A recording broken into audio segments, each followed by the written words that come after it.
Споделям с вас един прекрасен момент, в който разбираме, че нашата краставичка буквално за 24 часа е пораснала гигантска. Ето я, виждате ли?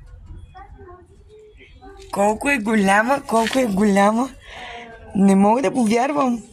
В центъра на София успяхме да пресъздадем една биоградина, която има краставици, домати, и то два вида, червени и розови. Джинията, която перфектно се развива според мене. Ето може да видите, ето тук е зародиша на динията.